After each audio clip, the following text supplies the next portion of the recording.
spaghetti. S-D-P. The Steve Dangle Podcast. With your hosts, Steve Dangle, Adam Wilde, and Jesse Blake. 32 teams in action last night in the NHL, and if you lived in Ontario and had basic cable, you couldn't watch them. It's cool, eh? Thank you to the Providence in Vancouver. The Province, which is still one of the great newspapers in this country. And there are very few newspapers left. But they kind of did a breakdown of this. They print hard copies? I don't know. I would imagine not. But they did say it's just a blog, Adam. Then it's a blog. Yeah, they have. It's kind of true, right? If there's no newspaper, it's a blog. It's a subscription blog. I mean, I don't want to be this guy on account of the state of the industry, but after some of the shit that people talked in 2013, well, welcome to the blogosphere, everybody. Looks like you're here in Mom's basement along with us. Frozen Frenzy aired on ESPN last night, and the Province did an article. This is done by Patrick Johnston about why we couldn't get that in Canada. And the reality is that we did have that in Canada for a bit, just not on like a special night. It was like Steve and Jeff and Jason York on Twitter, of all places. Ice surfing. It was so good. And the I'm NHL, still mad about it. They used to do it with Jay and Dan on the NHL Network too back in the day when that was at Agent Court. Don't remember. 20 years ago. Don't recall. But because baseball took precedence on all the Sportsnet channels, you couldn't watch so cable subscribers in the Pacific and West divisions will have access to the Vancouver Canucks in Nashville and the Oilers at Minnesota broadcast, respectively, while viewers in all regions will be able to watch the Flames and Rangers on 360. But if you're a subscriber to basic cable in Ontario, you won't be able to watch any of these games. The only to watch is Sportsnet Plus.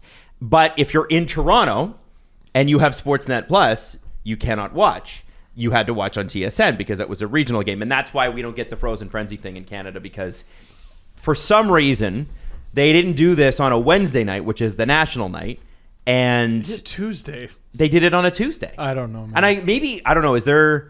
I mean, the NBA's kicking off this week, so maybe that was part of it. It was counter-programming for ESPN is how they looked at it going into it. We're going to build a whole night around this property that we haven't done the best job promoting since we've had the rights to hockey in America. So we're going to try and go the extra mile, and we're going to build this NFL Red Zone style show around, hey, big night in MLB, big night in NBA. If you don't want that, we also have programming, which I think was really smart by them. But for it was Canadians, also programming. It was also programming. So, But for Canadians, it just falls on the wrong night because Sportsnet can't show it because TSN had the game last night. Right, and the games that Sportsnet could have shown, they didn't need to show the playoffs across all their major cable networks, but they do want you to sign up for Sportsnet Plus.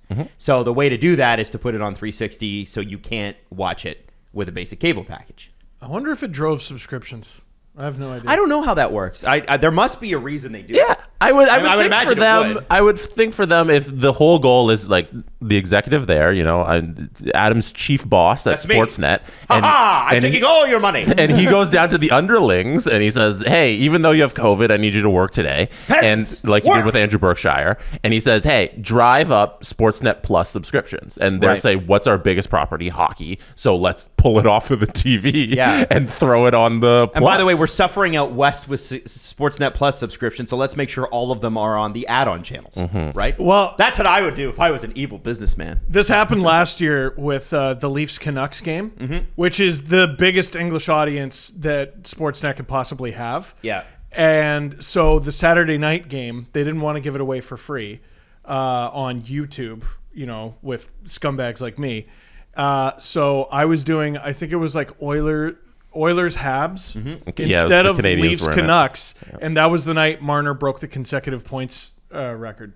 And I didn't get to do it. I was salty about that. I remember that, and I remember leading up to that, we were saying, "Won't it be hilarious when?" And it was, and it happened, and it was, and you can see on my face, you can see the disappointment on my face the moment he scored in the other game, because the comment section was just full of Marner broke it. I'm like, cool, That's great. Now, cool, glad I didn't get that cool moment. The one thing I can remember, and this probably was like 2011 or 2010, my ex-girlfriend.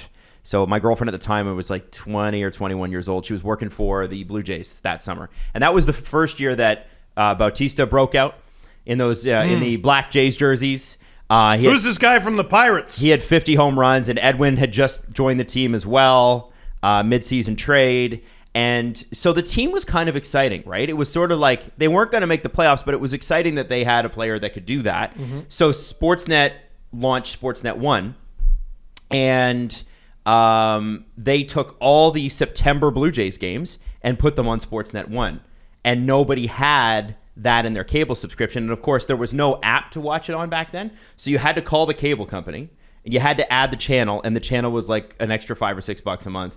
And I remember they were honoring Cito Gaston because I believe that was his last year as the manager. Oh, dude. And so they bring out, and I remember this is the last game of the season. I'm there because I don't know what it was, but with Jay's employees back then, you got free tickets to every game if you wanted them. So I would. Oh, there's so many of them. So to Yeah, 'cause spend people didn't want Jays tickets at that back time. then, yeah. So was a to dark spend, era for to 20 spend years. some time with her, I would like go to the games with her, then watch the game, and then wait till she was done, and then go home because there's a game like every night throughout the summer, so you had to see each other somehow. So I'm at this last game. I've seen probably 40 games this year. Wow. I was at a ton of Jays games, and I can remember. They were bringing out the president of the organization, which would have been Paul Beeston. Mm-hmm. And then the CEO of Rogers, Nadir Mohammed, and everybody goes boo, like the entire place booing because they're all like all the most hardcore Jays fans are there, and they know what's happened in the games in September, and they're not happy about it. But did it work? Might have worked. Did it? I don't know. Well, I have no idea. The state of television in Canada is notably great. It's good. It's awesome. So I don't know if it did. Would love to see ice surfing back in Canada. I'm sure Sportsnet would too. But it was nice to see. ESPN really making an effort for hockey. And something else that's going on today, and I was going to save this story for later, but since we're on the topic, is Austin Matthews is going to be on the Pat McAfee show today. And wow, really? That's an enormous deal. The NHL tweeted about it from their, not the NHL PR account, the NHL account. Wow. Okay. Pat McAfee's been tweeting about it, been talking about it. It's a big deal because in the first year that that ESPN had hockey last year, for the first time in 20 years, they really tried to shoehorn it into places it didn't belong. Like they tried to make Stephen A. Smith talk about it. He doesn't care. If he doesn't care, it's really hard for him to authentically talk about it. And so they really didn't find a lot of great inroads to bring hockey in. Mm-hmm. But enter the Pat McAfee show, which was enormous on YouTube, has an enormous following, and Pat's from Pittsburgh, which instantly makes him a great person. But I think this is interesting because when you put it in context, we are going to see a Mexican-American athlete from Arizona represent the NHL on one of the biggest shows on ESPN, which is the biggest sports network in the United States. I think that's a really positive step forward. And, I think it also matters that he's exciting, and what I mean? Fun. Like he's not talking like normal reporters, no offense to all of them. He's a fun guy. Yeah, I mean, he maybe doesn't have the, charisma of like Muhammad Ali in his prime or something like that, but like he's cool. People like talking to him. He's conversational. And like all due respect to Sidney Crosby, who's, a great guy, great player, ambassador, all that. As soon as you take the washer and dryer out of the way, remember he used to go on talk shows and shoot pucks into the washer dryer? Yeah, because that's what he did at home. Because that's what he did at home. And okay, it's like the I didn't do it kid. But once you see that a few times, you're like, all right, get a new bit. Yeah. Yeah, like Matthews is he's a good conversationalist, and like he's up to date on like pop culture and stuff like that, and he hangs out with Justin Bieber, and he's interesting to talk to. So I'd be curious how many more interesting ambassadors there are in the NHL than him. Mm-hmm. I don't think that's just Toronto bias. It helps that he scores a shitload of goals, and it helps that he's an American. Yeah, absolutely. Listen, do Americans love their own? A do little Americans bit. love American athletes? They love being champions of the world. And like, I guess, Connor McDavid, here's another Canadian who shoots the puck real well. You know what I mean? And fortunately or unfortunately, because he's playing for the Oilers, has a lot of scowls. There's a lot of scowling McDavid shots out there. And Americans, I don't want to speak for you, but I think a lot of people watching the show who the NHL wants to speak to and get on their side would be like, he plays where? Well, yeah. Edmonton? Sure. What's Edmonton? Well, and I'm not saying that to shit on Edmonton. Obviously, Canadians know Edmonton, but in North American sports, I mean, how many markets are there? I was at a Bon Jovi concert once, and he called Ontario a state. And it's. I guess I understand. I get it. But it's makes sense. We would never call New York a province because we know. No, we wouldn't. Because we know. Yeah. But it's like that. The knowledge that we have of the states is not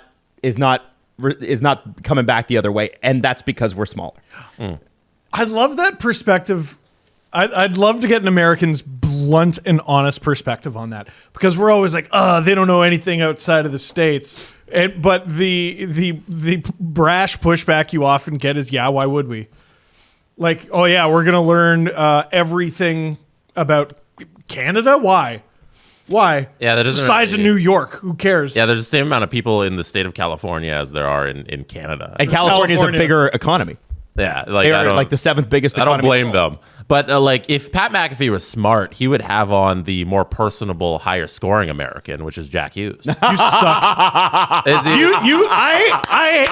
am kicking Drew out of every group chat. He is poisoning my friend. Yeah, it's true. I will not have it. If ESPN was actually doing their due diligence, they would get the guy with the bigger personality and who can score more goals and is off to a hotter start, and who is also American from Orlando, Florida, Jack Hughes. He actually has fewer goals. Bum ass. More points. Nah, just a bunch of assists, probably all secondary. They're all primary. What a bum. What a piece of garbage who is younger, single-handedly wrecking shop for my fans. Maybe a little Thank you, more Jack. handsome. All right. Let's not let's not be insulting. Back. Come on. You can't take that back, Jesse. I said it. You said it. I said what I said. Let me ask you this. Can you see a world where, and I know that these guys are paid to do this, but can you see a world where, how Aaron Rodgers appears every Tuesday, and I think it's Nick Saban that's every Thursday on Pat McAfee? Can you see an Austin Matthews every week? I mean, that'd be cool. Would he say the same thing every fucking week, like the quarterback who doesn't play? I don't think so. I think Austin would have different things to say. Oh, okay, cool. So he'd have like a relevant opinion that changes every week. He's got to be the last other guy. subjects. He's got to be the last guy on earth still going at Fauci. Did you know that? He's not. Aaron He's Rodgers didn't representative get of the last vaccinated? group. What? Did you know that he didn't get vaccinated? No. He got inoculated. Aaron, you're cool. You're cool. He got inoculated. You've been given cool approval. You can stop fucking saying it. Like, what's your opinion on anything else? Mm-hmm. Shut up. Shut up. Even for people that are like anti-vax, he's kind of boring. Like, we get it. You don't like vaccines. What else? And what? Right? You got to have a personality that goes beyond that. Yeah, definitely don't say the same thing every week with the same smug, I don't know fucking anything asshole smile. 100%. Yeah, 100%. Can you tell I don't like him? We had a hell of a lot of games last night. I'm going to go through some of the ones with the big storylines, and I start with the Leafs because it's the SDP, of course. Center of the universe. Woo! Two things. Number one, Joseph Woll. Holy shit. 17 shots faced in the first, and he was perfect, including the called back goal. By the way, the video review crew is what now? Is it 10 for 10 or 11 of 11? I think it's 13 for 13. Wow. No, they're 10 for 10. I thought they were 11 for 11. No. I thought they were 10 for 10 last time. No. They're 10. I thought... Don't let him finish that sentence. Don't let him. I won't. Don't. Sheldon Keefe and the video crew are 10 for their last 10 overall. Sheldon Keefe as a coach is 16 for his last 17. Wow. Thanks, Mr. Pfizer. I appreciate it. Yeah. There you go. Cool. Or you can just sit there and be like, I remember what or I guess you'll just believe anything. Down. I fucking hate his face so much. I hate his stupid face so much. All right. So the Leafs had... Fuck off. The Leafs had... Also, when you're positioning a camera, position it down. Don't Everybody's He like doesn't. this. Why doesn't nobody You're know giving that? advice to somebody who does not care. Well, very clear. What impression did he give you that he cares Yeah. or thinks? Also, very good quarterback. Like, Extremely good. That's why I drafted him in my fantasy he's pool. very talented on the football field. The Leafs had 17 shots all game. Which The Caps had 17 in the first. Yep. Wall stopped 36. Now, I have asked this question. This is going to be the third time. And I'm going to ask it again. When is Joseph Wall going to be the starter? How soon will we announce this? last night. Last night was the night? Yeah. Now, until further notice, because this is always until further notice. Yeah, well, that's how it works with goalies. I mean, if Andrei Vasilevsky is, comes back and is complete dog shit until Valentine's Day, Jonas Johansson becomes the Lightning starter. How bad would he have to be for Jonas? Quite Johansson? bad. Like, because here's the thing with a guy like Vasilevsky, and I don't know if you guys agree with this. He's maybe a bad example. If Andrei Vasilevsky has an 880 save percentage in December, nobody's freaking out. If Ilya Samsonov does for the month of December, people are freaking out. It's because Vasilevsky has the resume. He has a longer track record of I'm good, Right. which is relevant. Deserved and relevant. Shesterkin's an interesting one because he was the best goalie in the world 2 years ago and then was a little ho-hum last year. And if he were to be poor, well, he's backed up by Jonathan Quick. Like I'm trying to picture a scenario. Yeah, I don't think where that's a good one either. Jonathan Quick would take over. But Samsonov doesn't have a long enough track record of success. He was good last year. He was good. But he doesn't have a long enough track record of success, and he started the season poorly. Wool's been fucking great. It's impossible to not acknowledge that Wool has at very least been the better goalie through 6 games, which is 6 games. Yep. But he's been the better goalie. Against Washington, who cannot score water in the ocean right now, and against Chicago. Those are the 2 teams he's played. Right? Still really like him. Still really, really like him. Jesse? He's been the better goalie. Are you Caps going to take so this bad. Shesterkin hate, by the way? Are you- No, that was a weird thing. That was hatred, right? I think we need to ask, is he bad? Shesterkin? Yeah, is he bad? Are Are the Rangers bad? the Caps, their offense is just, it's not there. Wow. It's surprising to watch just this dead zone where they can't muster any kind of goals. Wool had, 2, 3 really good saves. Yeah, he made saves. He made saves, but it was just a big old bunch of bullshit. Yeah. Ovechkin had 14 shots on goal. Where? Early on during the power play, like he got a whole bunch of those one-timers right on goal, but it wasn't Right really on a goal threat. or right on Joseph Wool's logo? Yeah, that's what I mean, like right on to the goalie. Like, I am not used to being like, that was a bad shot from Alex Ovechkin. Like, he was completely fighting it. Still scored. Still scored. He's so ridiculous. Right now, the Washington Capitals are last in the league in goals for. Through 5 games, they have scored a total of 6 Where are they in shots? goals. In terms of shots per game. shots per should be game, Jesse, bringing up NHL Edge. they sit. No, it's regular NHL. They sit 28th. Oh, So they have shit, really? 27 and 0.2 shots per game. The Leafs got outshot by 20 by the team in 28? The teams below Washington, Vancouver, which is a little circumstantial because they've been winning.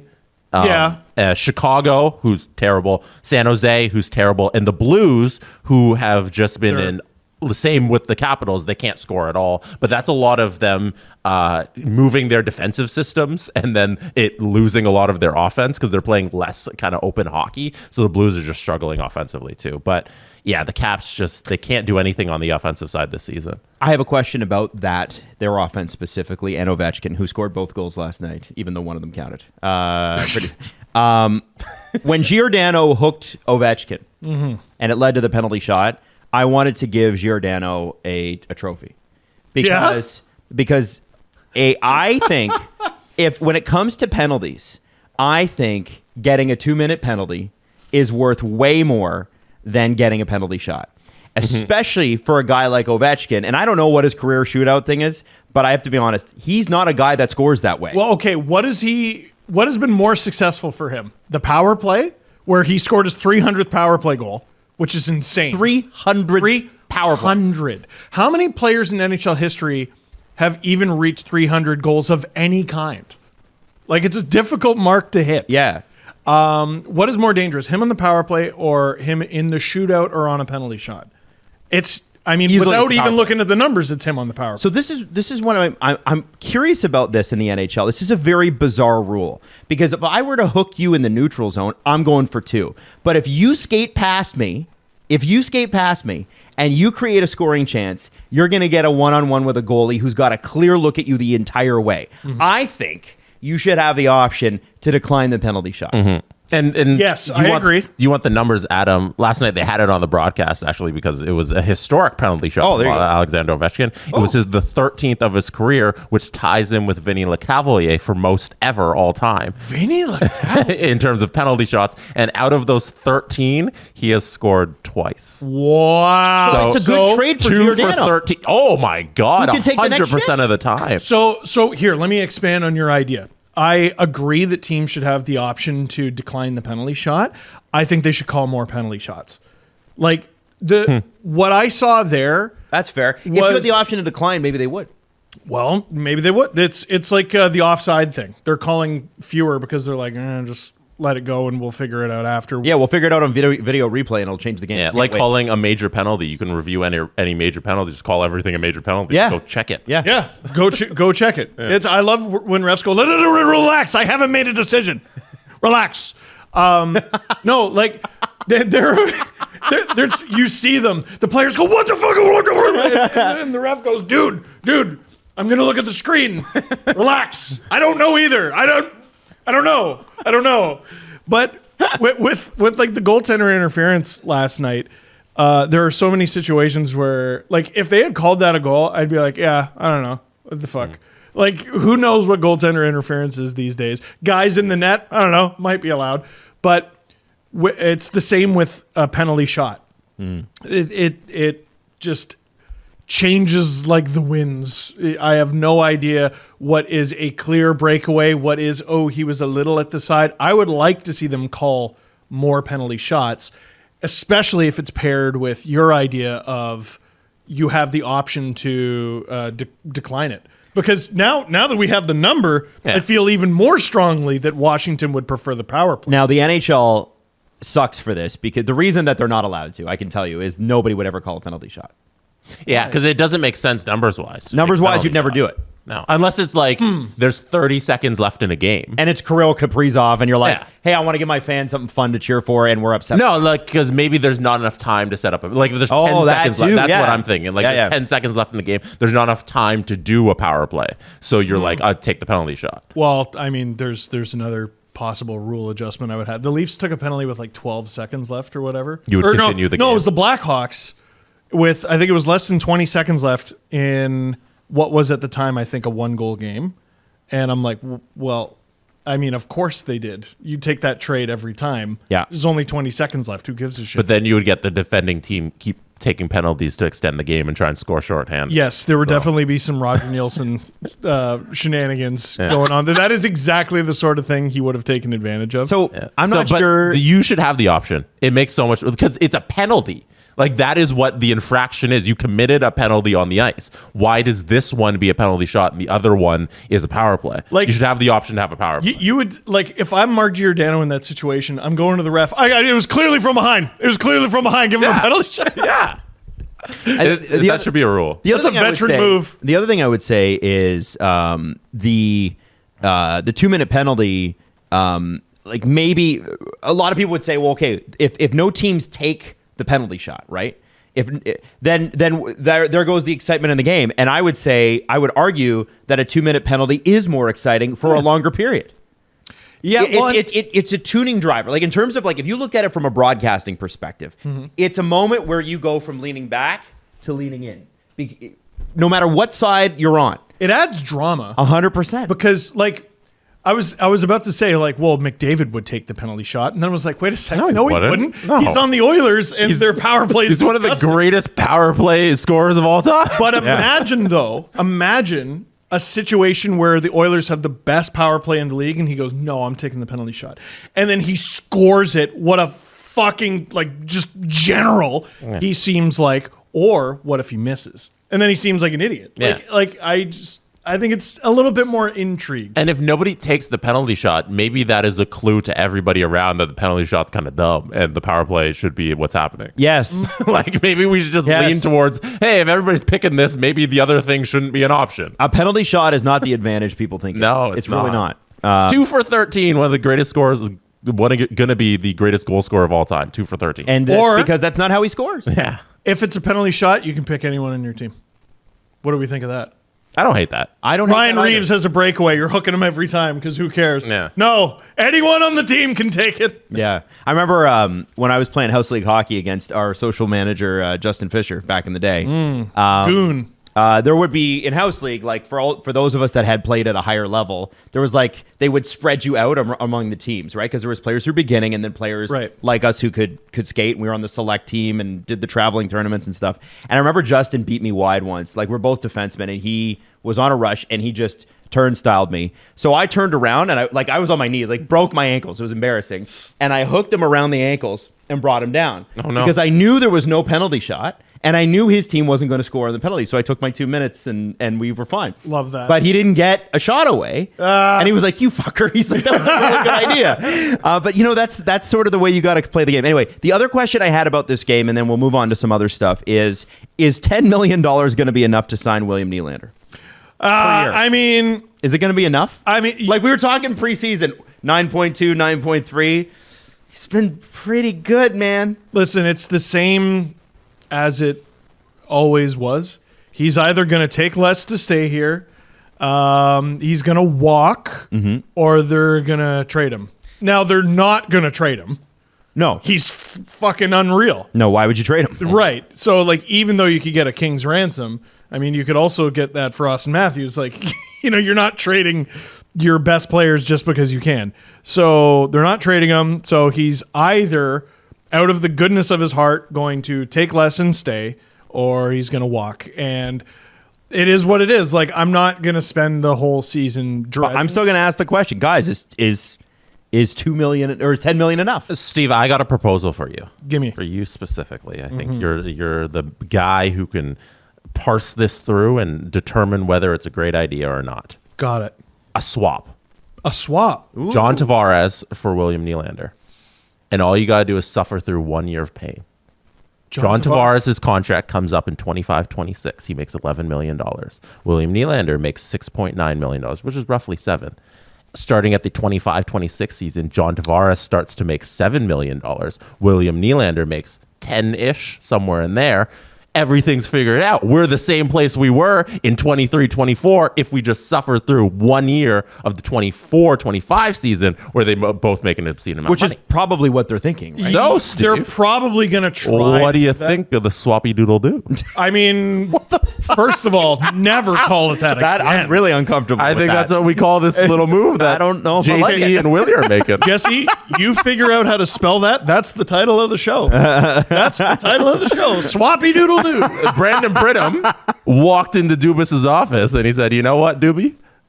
I got an idea for you. I got an idea for a Swappy Doodle The Doo. Swappy Doodle." And then Dubas said, "I'm never GMing anywhere else except for Toronto," and they left for Pittsburgh. And then Brad Shaliving said, "Whoa, what's this file on my desk? The What's Swappy the Doodle Doo." Swappy Doodle Doo. And then Brad's like, "I'm going to go forward with it if Steve Dangle recommends it."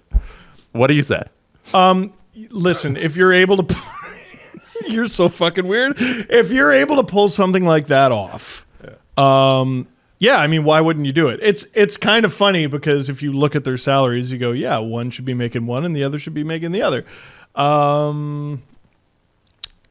Yeah, I would do that. But how do you get through the year? You would need an army of rookies, basically. And you got to them. remember that Nyes will have to be re-signed, I think, pretty soon, right? Woll, Nice. Not till 24-26 when the swap is completed.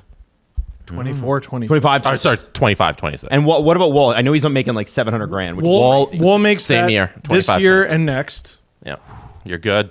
They could good. potentially do it. And Nicky Bobby, if he comes up and is successful, he's in the last year of his ELC. He'd probably be at Liljegren money for at least the next couple. Yeah, he's making like nothing. Yeah. Yeah, you would have to. Okay, that is when we start having That is when we start banging the table and having the Ryan Reeves conversation. Well, but not yet. And again, a variable deal, but apparently not, according to our emails. Something like that. Listen, Ryan Reeves does not need to be on the Leafs. They can move that contract. I don't know. But anyway, regardless, I think you're right, Jesse. The Wild offered him more, or as much. Wow. Teams want him. I think you're right, Jesse. I think that's what they gotta do because he's been amazing. The one thing you can always say, and this has been the case for William Nylander since he started here in Toronto and Matthews and Marner took off, and he was still right in there too, is that if you do trade him, the defense has to be the beneficiary. Like you need to find that Victor Hedman type piece. Maybe not Victor Hedman, but you need to find what the Lightning found in Sergachev 5 years ago when they traded Drouin for him. Like who the hell's coming up? Exactly. So if that's not out there, and if no one's willing to make that move, then you got to keep him. And I think he's been unbelievable, and I want them to keep him. I mean, shout out to him. He had his number, and I don't regret anything I said about Nylander and his contract demands during the offseason. Mm-hmm. He had not earned more than what other guys got. He hadn't. He is coming off a really good season. So were a lot of guys. A good playoffs. So were some other guys. And they signed for their between 8 and 9, whatever it was, million. Mm-hmm. Like he's asking for more than Tage Thompson. You know what I mean? But he's like, no, this is my number. And they couldn't come to an agreement. Season began. And now it's like, all right, you better go out and earn that number. Holy shit, he's been incredible. Yeah. Probably second best player behind Austin. Yeah. Austin's been a maniac. No question. But Willie's... And then John Tavares has been the third. He's been really good. Because the two of them have been so dynamic together. Yeah, yep. It's actually been kind of discreetly not a bad, but just a ho-hum start for Marner. Yeah. But those three have been so good that it doesn't matter. But that's the point, isn't it? The whole idea was, and I feel bad for Kyle because these four have done him dirty a couple of times. Yes. But this is where I've been critical of certain things Dubas did, but I got his point of view, which is, well, they can't all be cold at the same time, and then they'd play the Bruins. But realistically, throughout the regular season, you are going to have every star is going to have cold patches. The point is that the other guys will step up, and Marner, for instance, he's got 5 points in 6 games, right? It's not bad. Oh, he's putting up point. There's a few guys who are near a point a game or at a point a game where you're like, what the fuck? Really? Yeah. Dude, Klingberg is nearly at a point a game. Yep. Domi! He didn't do anything for 4 games. Yep. He's got, I think, 5 points. I think so. Yeah. I can look it up if you want me to. But this is the thing. Has Mitch Marner been a world beater on the ice yet? No. But he's been good. Right. And you can tell it's coming. Yeah. And the game where he did score, I thought was his best game. I forget which one it was, but I was like, I'm starting to see the flashes. Riley off the first power play. How's he going to get? He's got 5 points. Yeah. Mm-hmm. So, but that's the idea, Yeah. Because last season, Mitch Marner carried a lot of the offense from November through January, and when he's cold this year, Austin's going to step up, and Willie and JT are going to be there because they have all 4 of these guys, and they can just swap whoever's going to be the best at that moment. Yeah. Riley, Marner, Klingberg all have 5 and 6 games, and then Domi's got 4 and 6. He just hasn't scored his first goal yet. We're 4 and 6 games. Yeah. It's hilarious. The core 4, I mean, if none of them are going, they lose, obviously. If one of them are going, it's going to be hard to win. Mm-hmm. If 2 of them are going, I'd say it's 60-40 leaning. The Leafs get 60 in terms of them winning. Mm-hmm. 3 of them are going, they're extremely hard to beat. 4 of them are going, they're basically unstoppable. But it's really, really difficult to get all 4 of them going at once. Tampa, with that playoff series last year, we kept talking about, they were getting outplayed and, they shouldn't have won that series. How many of them are going? I'd say at least 3. Mm-hmm. Willie was going, Austin was going, Mitch was going. Tavares, funny enough, was actually kind of struggling, and he's the one who ended up winning the series. Even though they were getting outplayed, if the core is going, they're really hard to beat. To that point, versus Florida guys, who was going on the Florida Panthers? All their best players, though. Oh, you who mean was going on the on Panthers? the I thought Panthers. you meant Yeah. on the Leafs. Oh, no, not on none the of them. Panthers. On the no, but the Panthers, who were the guys that won that series? Sergei Bobrovsky, And Matthew Tkachuk. And Matthew Tkachuk, Sam Bennett. Sam Bennett. Brandon Montour was really Barkov had a good series. Like, those are Barkov the... was those guys, though, are the... Listen, they don't win. It's like, oh, my God, look at the Stars. They're winning them the whole series for them. Yeah, that's what they're there for, And man. who won the series? Fucking Nick Cousins. I know. It makes me sad. And so with all that said, the one thing I would say, Jesse, about your... What did you call it? A swap? Swappy Doodle Doo. Bobby Doodle Doo. Extraordinarily uncomfortable with that, but we're going to go with Put it. it on the Manila file folder. Get one- William Nylander to stick around. The one issue I have, and you say it's going to be a 1 year sort of a pinch point here about, like, you know, players making more than they should and one player's making less than they should, whatever. Yeah. The problem I have is that players got squeezed this year with the salary cap, right? You had Bertuzzi fall into your lap. Matt Dumba did not plan to end up an Arizona Coyote, but he did. I mean, the same thing happened to Klingberg in Anaheim, right? I know people think the Leafs gave him too much. He probably didn't plan on ending up here. No, I don't think so. Not on a one-year deal. And so those types of deals, I don't think are going to be available in the summer. And so, Oh, man, those, nibbling around the edges is going to be more challenging. Yeah. We've been told nonstop, bludgeoned over the head with it. Cap's going to go up. Cap's going to go up. Cap's going to go up. What does the season start with? Oh, people aren't going to games. Yeah, but the gate is such a small. If you look at the corporate sponsorship level, what the gate brings in versus what a corporate sponsorship does is so I know. unbelievably different. I It's just why they don't changed trust the the pride league. tape situation, which we can talk about, Sure. which we're going to talk about I later. just It's don't trust the Scotiabank putting out ads in Toronto saying pride tape for everyone. They made how many orders of pride tape did they make? And they're one of the main sponsors of the NHL, not just the Leafs, the NHL. Mm-hmm. Scotiabank stepped in there and said, I mean, we pay you a lot of money. such an Steve is easy just win. skeptical because when somebody betrays you time and time again, it's a little difficult to believe that. And that's fair. I don't know. Maybe Lucy's this going to guy- hold the football for me this time. I think I'm going 50 yards with this one. Yeah. If you're telling me that the NHL lives and dies by attendance in markets like Winnipeg, No. Buffalo, Arizona, which we already knew was going to be low, like, already know why that. is Winnipeg even a story? Why? It should not That's be a story. actually They're kind of a over funny three point. times what the Coyotes are even capable of. All right, but 11,000. it's not about the truth of the matter that the gate, they can still raise the salary cap if the gate's not there. It's about the spin. Like, is Yeah. Gary Bettman, the spin doctor, going to go out and say, you know what? Gates weren't there this season. We're not going up all the percent. We're going to hold back like 0.5% for that little revenue we missed. It's just Gary. I said understand why you're skeptical. 100%. Yeah. He said, I think he said the cap is projected to go up to, what was it, 87.7? Yeah, whatever the maximum is, that's what they're doing. 87.7, and then he goes, but we reserve the right to change it, or whatever his wording was. To me, that was the pebble hitting the windshield. And you're like, that sounded kind of hard. And then, attendance numbers are a little soft. And that's when, is that like the spider web coming out of the crack? God damn it. Yeah. I cracked my windshield. And all I'm saying is it's not that big, and it's maybe not a big deal now, but at some point you're going to have to replace the windshield. Yep. No, I agree. So with all that said, and we'll come back to the It's pride tape thing. 87.5. 87.5. Oh, see? Just went down 200 grand. Just so we Just know went down 200 grand. the right number. And that's not to begrudge Jets fans or Sabres fans or whatever, but guys, Dude, times are hard. 100%. But here's what's not. They have these corporate partnerships that are multi-year that were signed a couple years ago out of the pandemic when things were good. The money is guaranteed. They'll be okay. The cap's going up.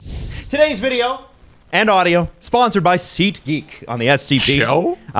With over 28 million downloads, SeatGeek is the #1 rated ticketing app.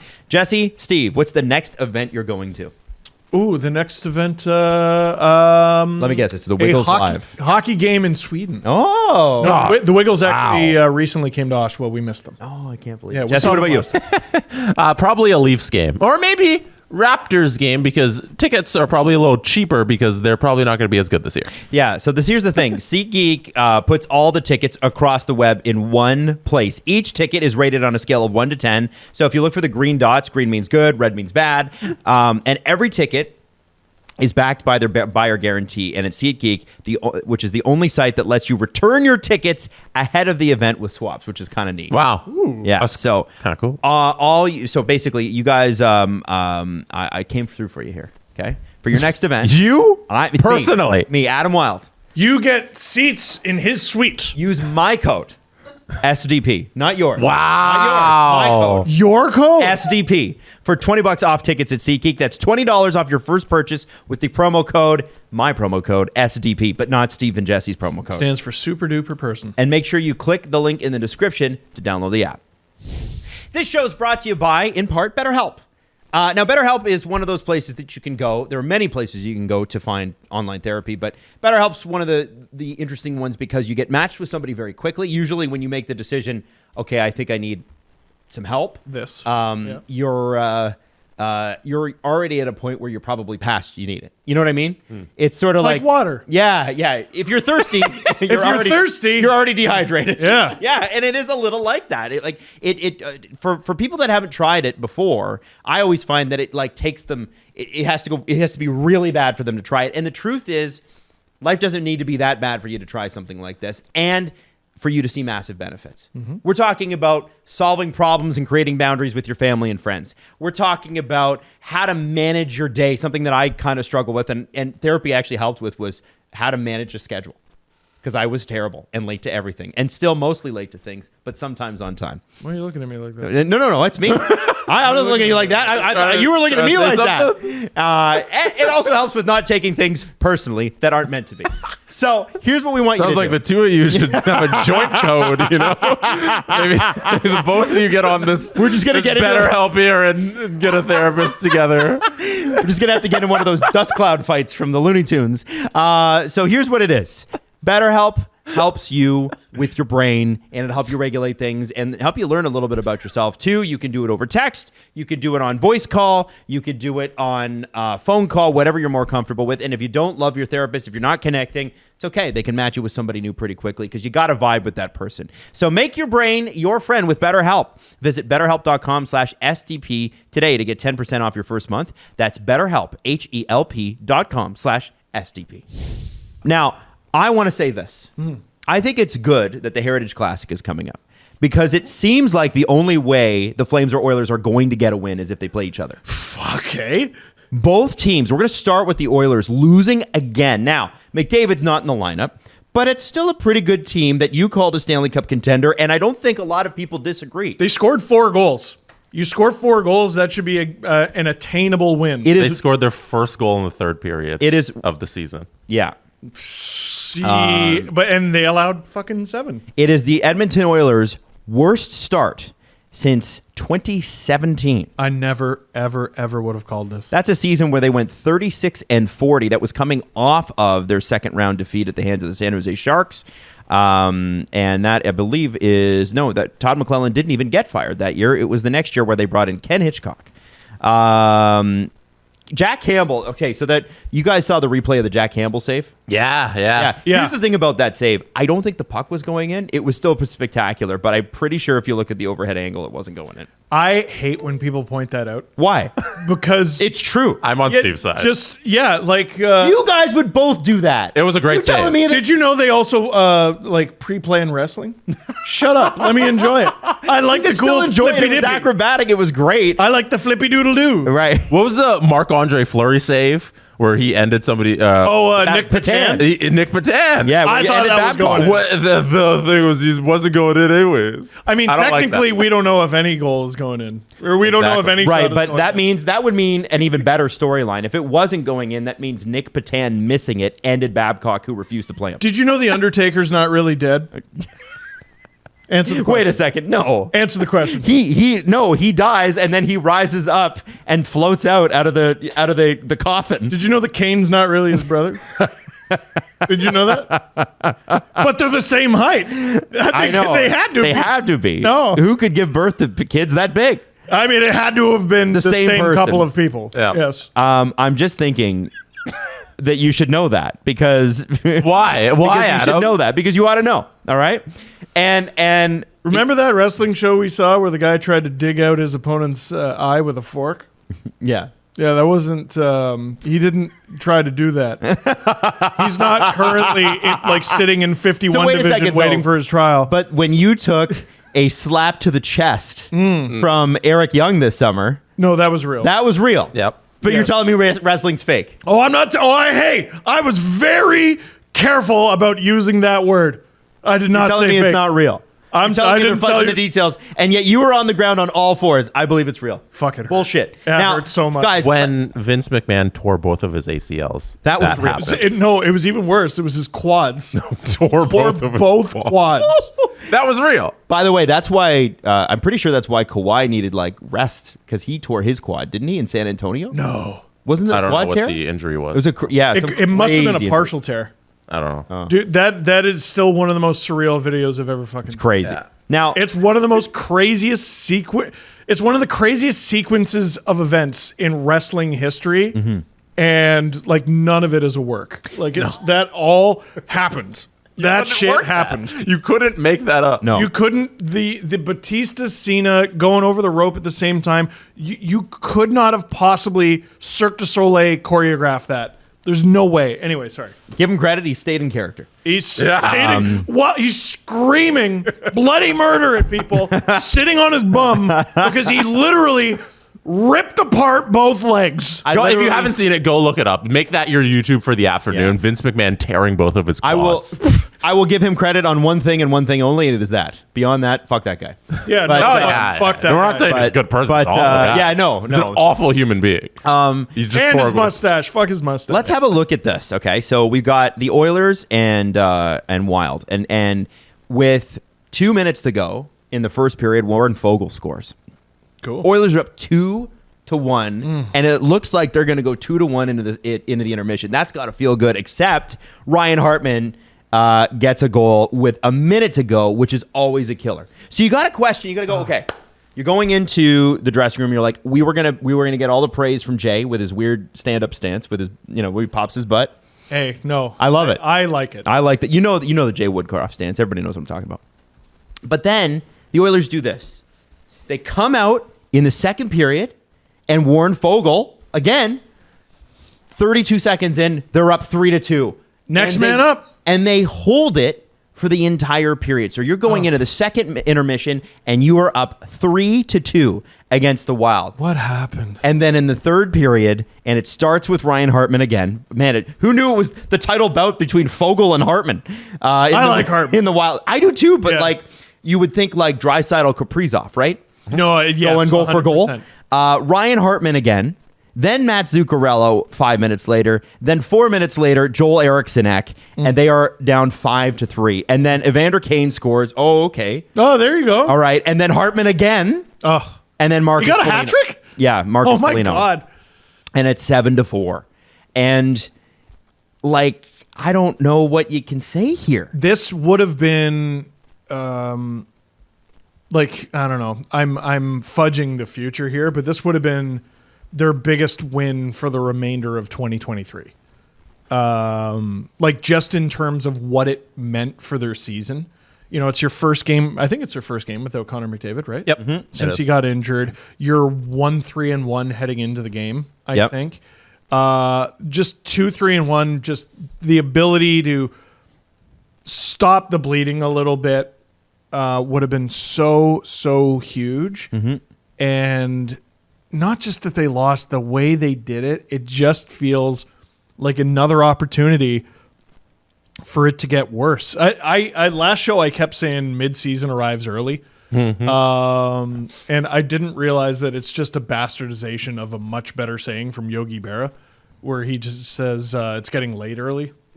Yeah. Okay. Yeah, it's a good one.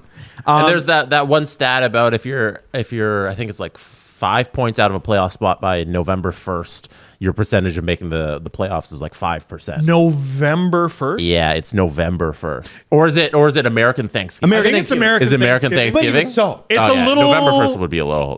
Next week. I'd say December 1st this year, just because the season started a week late or something like that. Yeah, a couple days. I mean, I don't know. So, yeah, that- semantics, but there's a gap here, man. Like there's 3 teams that are 6-0, or the Bruins are 5-0 or something. Yeah, well, that? like the division that they're in, where they're chasing, where they are expected to win the division by some people who are going to be wrong, like Steve Dangle. Holy shit! The Vegas Golden Knights are undefeated. They're just making that gap even wider. And the Oilers here really have 4 weeks to get it going. If we're looking at December 1st as the date, like this period right now is when they need to save their season. Okay, this is truly ridiculous, but I'm going to ask for it anyway, Jesse.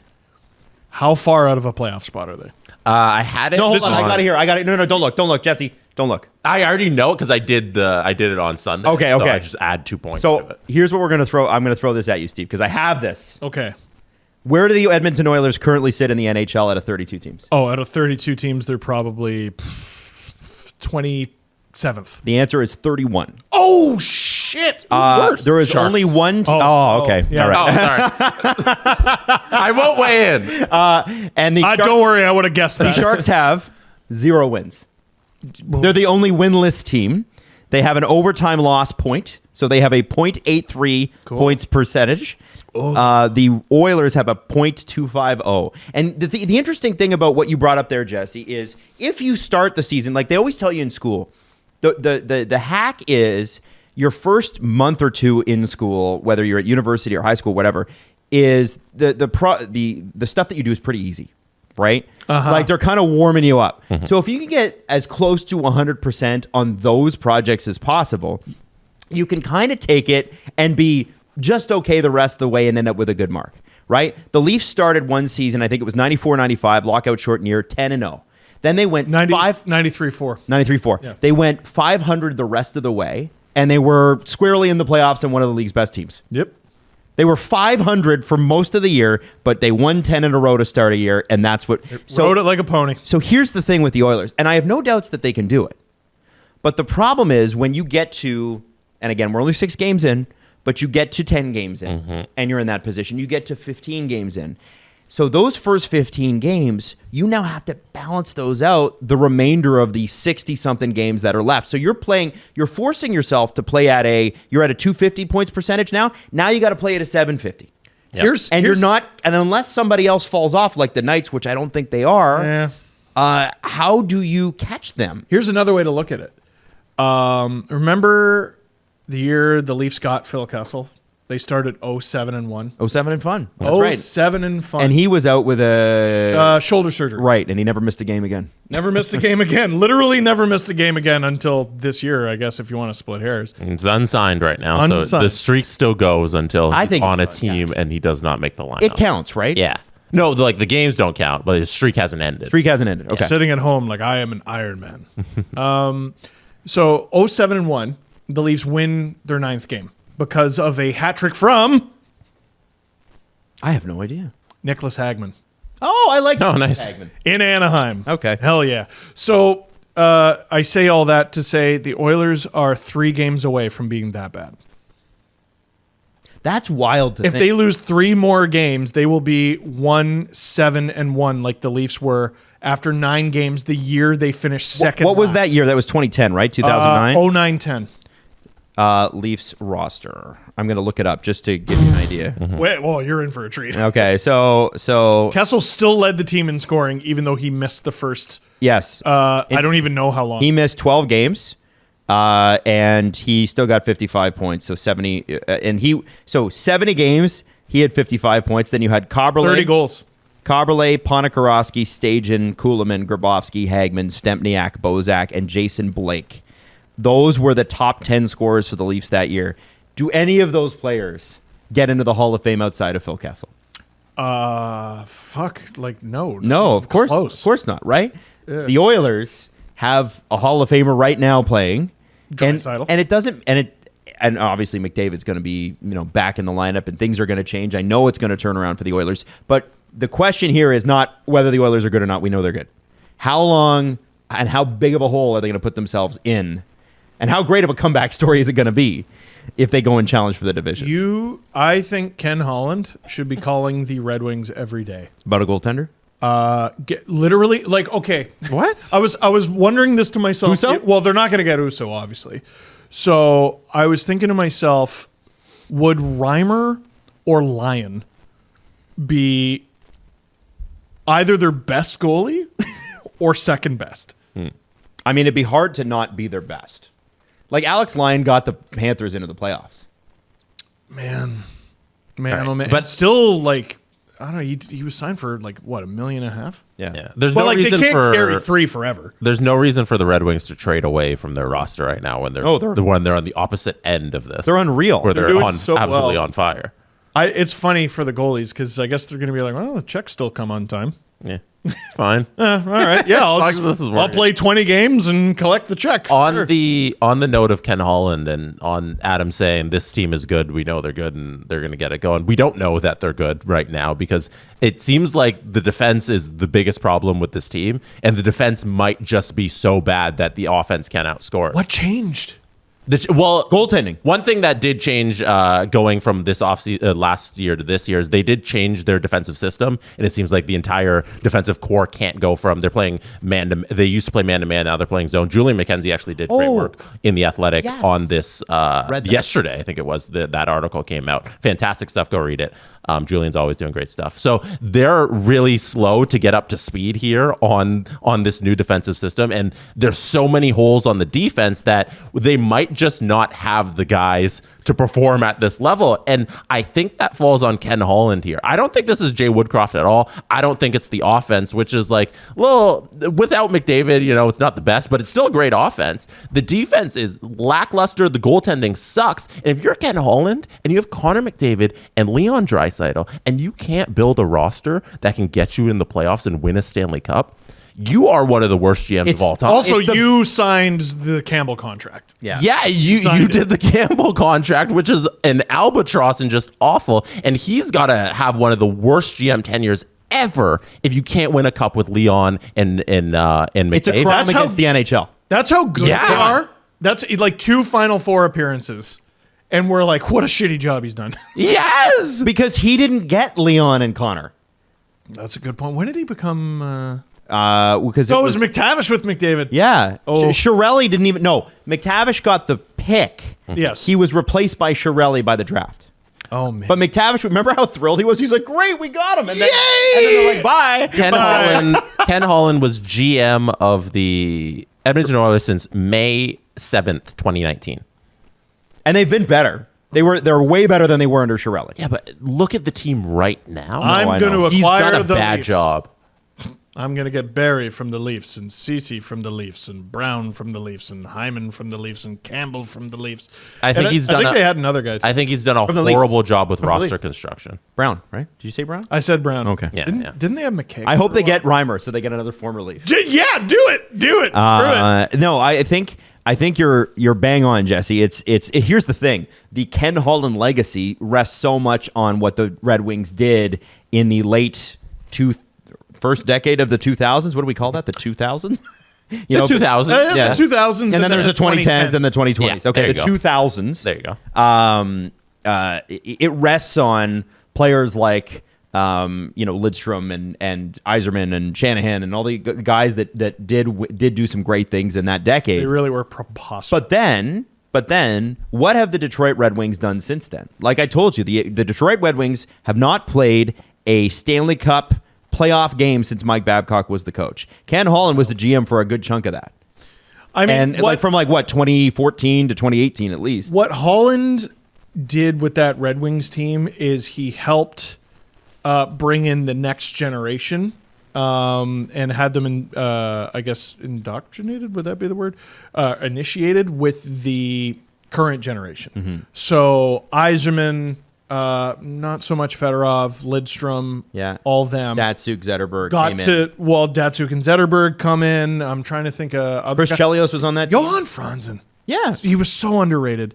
I think Yuri Hoodler as well was a part of that sort of thing. He was underrated player. I Yes, love he was. Yuri Hoodler. Yes, he was. Other guys. I mean, we don't have to go through the whole Hossa. damn team. Yeah, no, okay, let's go through the whole. Okay, sorry. I'm joking. Sorry. But like who have the Oilers really drafted, developed, brought them in from the ground Evan Bouchard. floor? Yeah, Evan Bouchard. And he and that Nurse. Nurse contract is bad. Right. And I think Nurse and Bouchard, to me, of the defense, especially when Ekholm was out to start the year, Nurse and Bouchard have looked on some of these goals lost. Well, and like you're putting up Lost. points on the power play. Like, I don't know, good for you. You're putting up points on the Oilers power play. Yeah. Like people make fun of John Klingberg for doing that, but like John Klingberg makes half of what Nurse makes. Like, good for you. Yeah. Oh yeah. Like it is a Like you have the cushiest job in the NHL. pass to You're McDavid. the quarterback of and to the McDavid. Edmonton Oilers power play. Yes. You know what I mean? Yes. Like at some point you have to, I'm not putting this all squarely on him, but you got to bring what the team needs. And I was so sure that having a full year of Matthias Ekholm, even if he's not at 100%, they'd look better than this. And holy moly. It's not a good collection of defensemen that they have, and I think this falls a lot on Ken Holland. I wasn't a big fan either of the lineup decisions that Jay Woodcroft was throwing out there with Janmark? David out. Yeah, like Janmark up on the first line doesn't really make sense. Why did you acquire Connor Brown? Like play him. So I thought that was weird. And like Kane, I think you got to play him to get him going. Yeah. Like, I don't think it helps to bench Kane because he's not performing well. I think that's a guy who needs more ice time so that he can get into a groove. He's so fiery. Terry Ryan made a great point. What did he say? I can't remember what show. Jason Gregor? But he was like, well, I don't know, you're yipping at the coach, during interviews. You better go out there and perform. Mm-hmm. And he did. He scored in a goal in a game that was tight, but like... Man, there's so many problems. There's a lot. There's a lot okay. for a team that really ought to be good. You also need a guy like Evander Kane who he's been amazing for the Oilers. He really has. Playoffs and regular season, he's been spectacular when he's been healthy. You need him not to end his time with the Oilers the way he's ended his time with every other team he's been on. It's 2.5 to 3 years in. At every team Evander Kane's been on. Dude, I couldn't help but see that little clip from, I think it was the 5th game, and be like, yeah, that arrived right on time. And this is a guy that is electrifying. He's a factor. He's amazing. He's a factor. And the fact that they got him in the first place was amazing. What do you mean he's going to play with McDavid and Draisaitl? No, I don't think anyone saw that signing and went, welp, the Oilers are going to be worse. Like, no way. Like what a ridiculously unique situation that even brought him to Edmonton. He was still under contract with the Sharks, but they just tore it up. Because you can do that sometimes. And they got him for like a third of his market value, probably. Mm-hmm. If I was Bill Guerin, by the way, I'd be so mad at Evander Kane and Mike Richards. I know, because they just tore them up, and the league was like, "That's okay." We got to have a $15 million a year penalty for the next 3 years because you decided to enforce it with us. Mm-hmm. Yeah, bullshit. Oh, and I'm sure Canucks fans have something to say about that too. 100%. Because of Roberto Luongo. Yes, the cap recap. Yeah. Oh, now the rules matter. Oh, yeah, okay. Yeah. Oh, okay, just making sure. But regardless, on Evander Kane, you're right, and I think this is where we find out if Evander Kane is going to be a leader in this room. And it's not because he can't be. He fully is capable of that. And leader, by the way, means, like, forget what he says off the ice. It doesn't really matter. It's what he does on it. And I think he did fight. He did score. That, to me, is showing this guy clearly wants it. And to your point, Jesse, he feels like a guy, he needs more time. It's still not enough.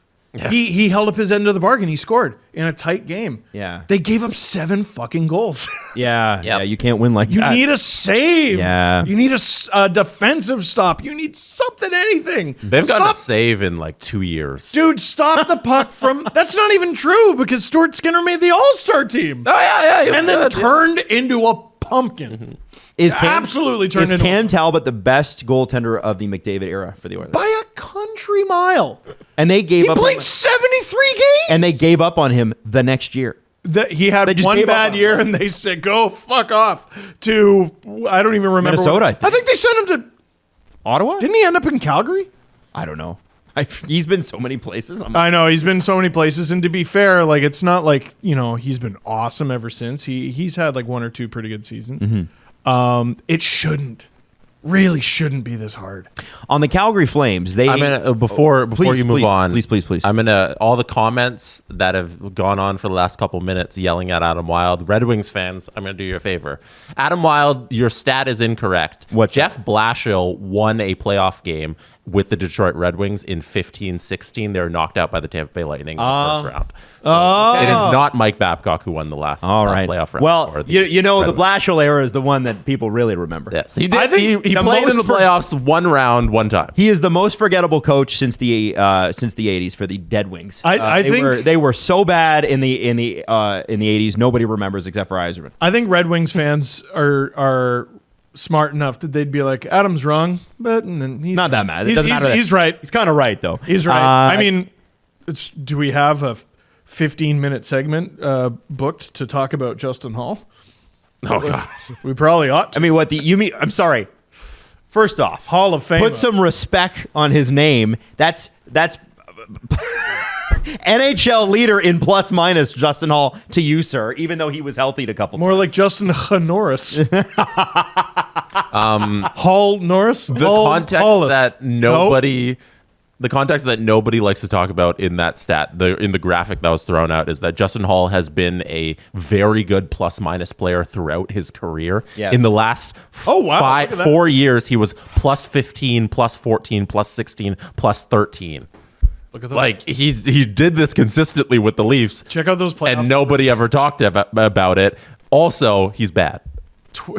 Like Check out those playoff numbers. No, Jesse, he was a huge integral part. he was plus 15 in 80 games with the Leafs, and also he was terrible. Yeah, and he's on pace to be like plus fucking 50. So shut 82. up. Oh no, sorry, I'm wrong. Like plus 90. Let's go, Bobby Orr. Do you hear the footsteps? Calgary Flames are on a 3-game losing streak. They are now 2-4-1.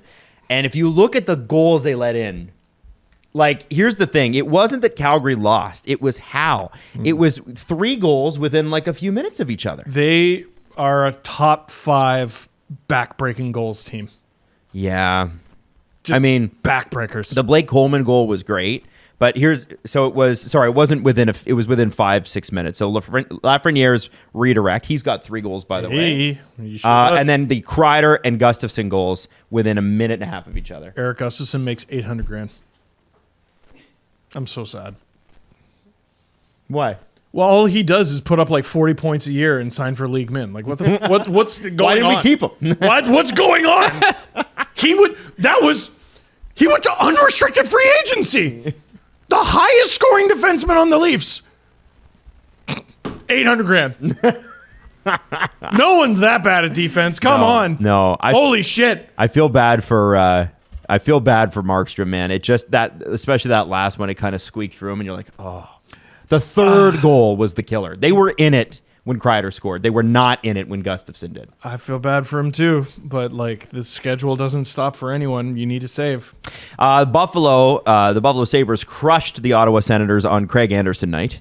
Anton Forsberg had a rough night. He went out for the second or third period, and nobody told him he wasn't in the game anymore. That was bad. Hamonic had to come out and be like, I'm sorry, but it's going to be not your net right now. Shout out to Travis Hamonic for, like, who wanted to do that? I'm not doing it. I'll do it. That's bad. People really held their breath for Brady Tkachuk because it looked like he separated his shoulder, but then he fought Alex Tuck later.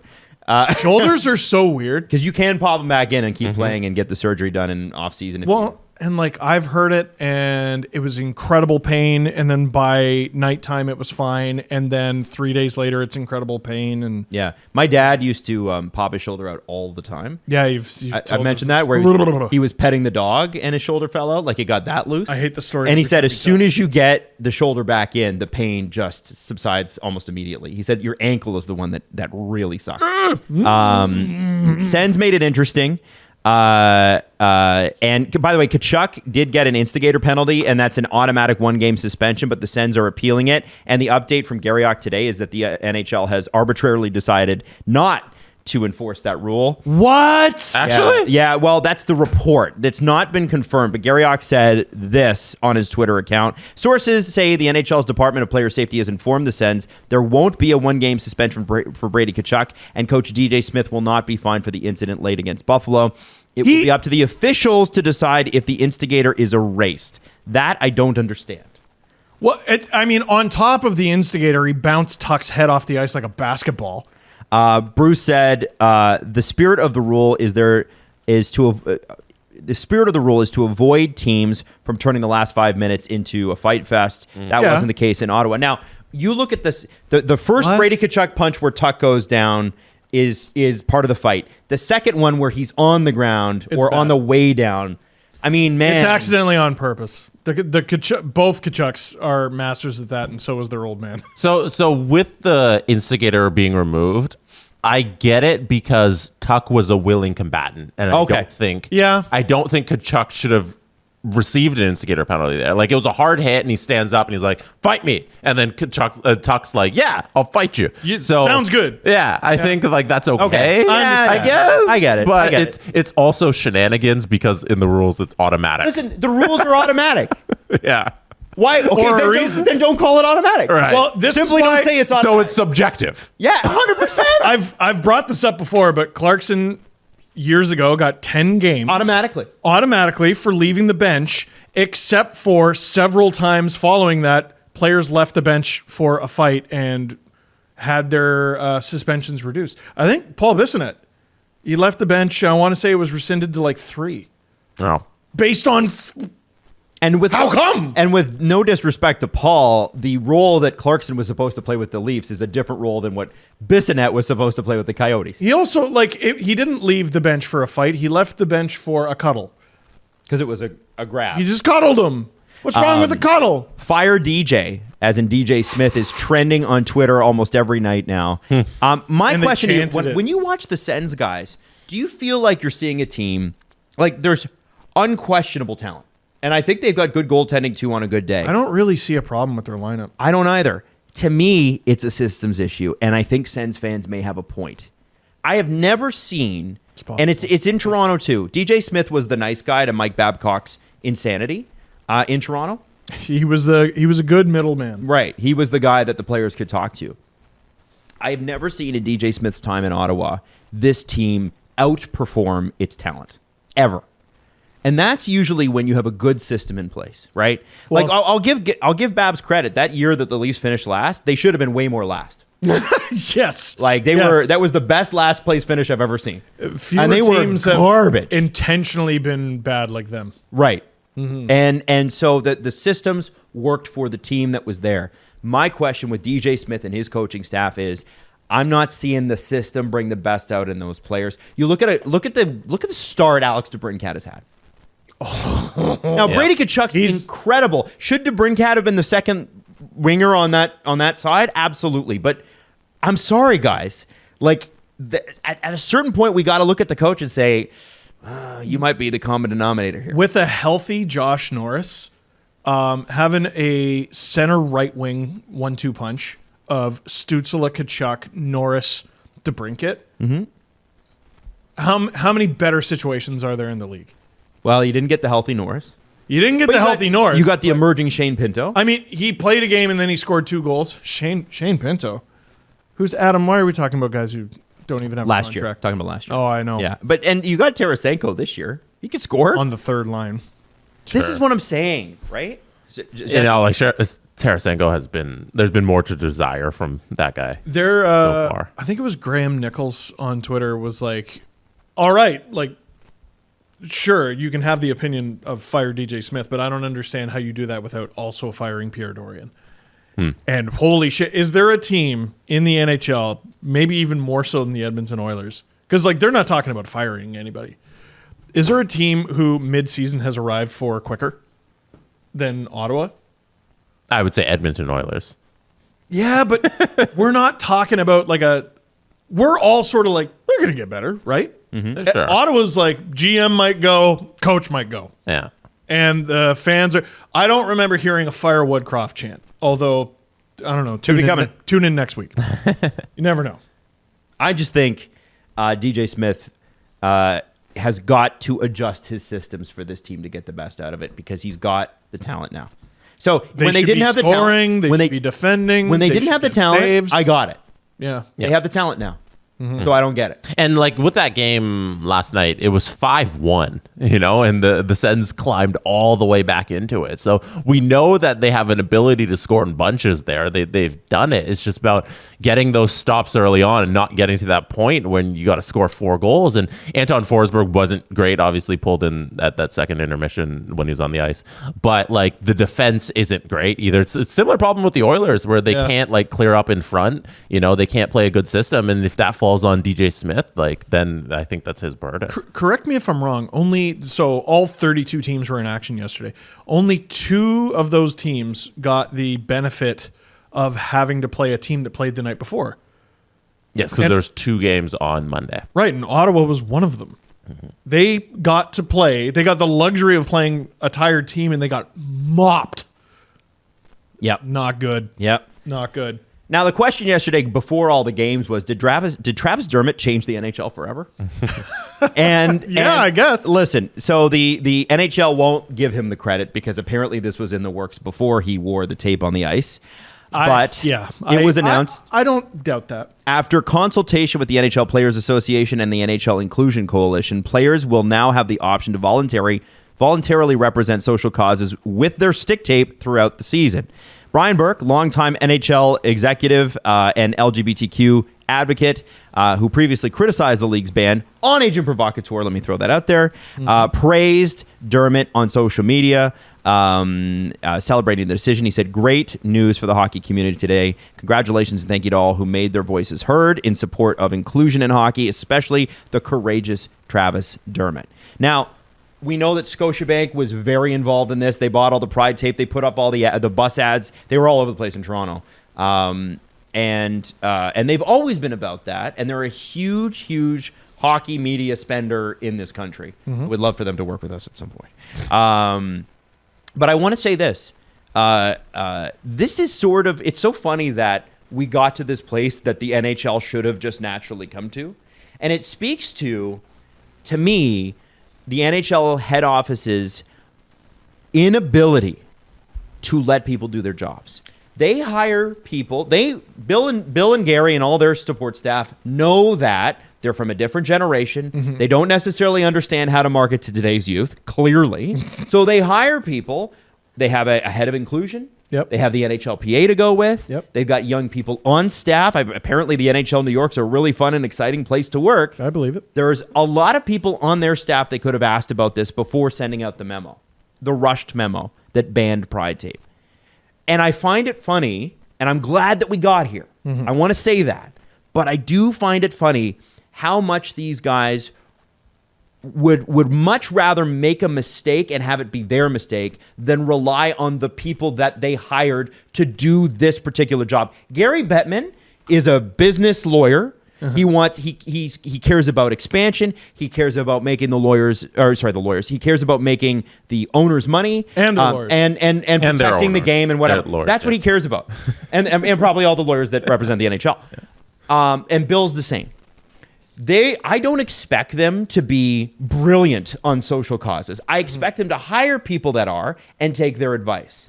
But again, you see a management failure here from these guys who very clearly had people in the room, because they've changed this in 2 weeks. They had people in the room who right away were against this and started pushing back. Then they had sponsors who they would view as clients pushing back on it. And still they said, well, hold on, let's have a bunch of conversations about it first. At a certain point, when you run an organization, and I know the NHL is very top down, I know they're very autocratic, you have to trust your employees. You have to trust the people that you hired. And there are people there, despite looks, that do understand and would have stopped them from making this mistake in the first place. This is part of the reason I wasn't like banging the table when this was announced, because I was like, oh, they're going to reverse that in like 2 weeks. Yes. They're going to reverse that almost immediately. And it never felt like we are doing this. Like it never felt like something the NHL was passionate about and something they weren't going to budge on, because it didn't feel like they said, we're banning Pride tape. It felt like they said, we're banning Pride tape? Like, with it. Well, because and this is from, I think it was Out Sports. when they got rid of the specialty jerseys, or the players wearing the specialty jerseys, whatever, Outsports, I believe, were the first ones to contact the NHL and be like, okay, so can they wear pride tape? And it didn't even feel like the NHL went, no. It felt like they went, no? Yeah. Like, it felt like they weren't prepared to answer an obvious question. And shame on them for that. I never for a moment thought they were going to stick to this. And like, I don't have insider knowledge on this, but someone made the final call on this. It was head office. Do you think that I don't comes from know. the office of the commissioner if the commissioner doesn't sign off on it, Steve? Come on. You know how this league works. I mean, do you think it was a situation where it's like one of those things comes across your desk and you go, yep, sure, and you just sign it? And I think what it was they said, no, it's a ban. A ban is a ban. Remember, these are lawyers. But it wasn't just, okay, fine, you can wear pride tape. It was, yeah, any cause you want. You know what I mean? It's just they buckled so easily on it. Because it was clearly wrong. Yeah. Well, and it was, obviously. But they did, and I think it was a rushed memo. That's why I think it was a rushed memo. I have no proof on this, but I believe that it, like you said, came it just across their reads desk and they're that like, way. yep, we got to clarify, and here it is. And it's because they got a bunch of questions all summer. Can I wear a poppy? Things like that came up. And so when I look at this is a managerial failure. Again, I don't expect Gary Bettman and Bill Daly to understand all of these social causes. Sometimes you just have to go, they're too damn old, man. My grandparents were too damn old to understand some shit that to me was pretty fucking obvious, okay? Like iPhones. 100%. Setting the timer on their VCR every time we went and saw them. Every single time.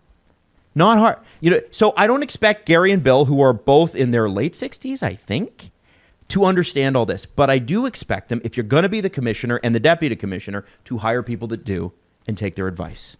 That's the point. Yeah. This should never have happened. I'm glad it's changed. Shout out to Travis Dermott. Shout out to all the organizations, Outsports, who were on this, Brian Burke, who was on this, all the other organizations that worked to change this over the last 2 weeks. You guys did an amazing job. Every fan in the community who's had to deal with this shit again. Again. Yeah. Again. Yeah. But did everybody lose their job over this?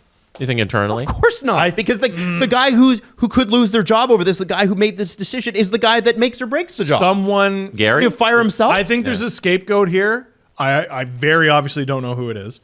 And I think they're going to throw them so far under the bus. But you can't fire him now because it's too obvious.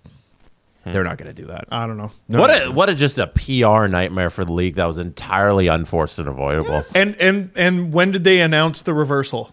Yesterday, when all 32 teams were in action. And I guess, like, what's the PR spin there? Like, do you release it that day as a victory? Like, as a bit of good news? I think you announced it because there's so much happening in the world of NHL. Like, we got this positive Frozen Frenzy thing that hopefully it'll bury that headline. Maybe. Because everybody has to go to the Frozen Frenzy thing. You know how many people are talking about that? Like, that was a huge deal. It was a very huge And deal. I think strategically by the NHL is we release it on a day where we're going to be talked about so that they can talk about the other stuff and not this. Interesting.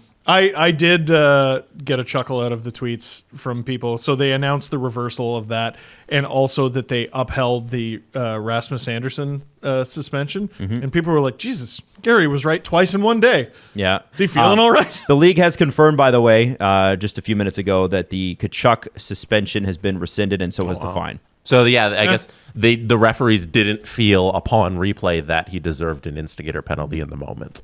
All right. I see it. I don't know. It's stupid because it's automatic, but fuck the NHL. I'm not passionate about it. Now we know that it's not.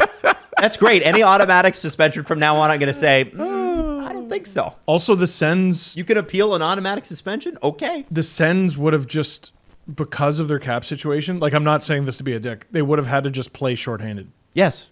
No, for sure. That's crazy. Well, and I'm sure Gary wants to help out the new owner that he enticed to get this. Michael Landauer was his choice. I'm sure Michael said, hey, Gary, I just spent $900 million when I only wanted to spend $800 million, which is a true story, by the way, also. So all that to say, we'll wrap it up there. On Friday's show, we got some exciting stuff. Ken Reed's joining us on Friday. We love that. Reader. Yeah, he's going to talk about his new book. Show us the book, Jesse. Bring out the book. Where's the book? He's got the book. Oh, Hometown Hockey Heroes. Yeah. All right. Okay, Jesse, hit the extra.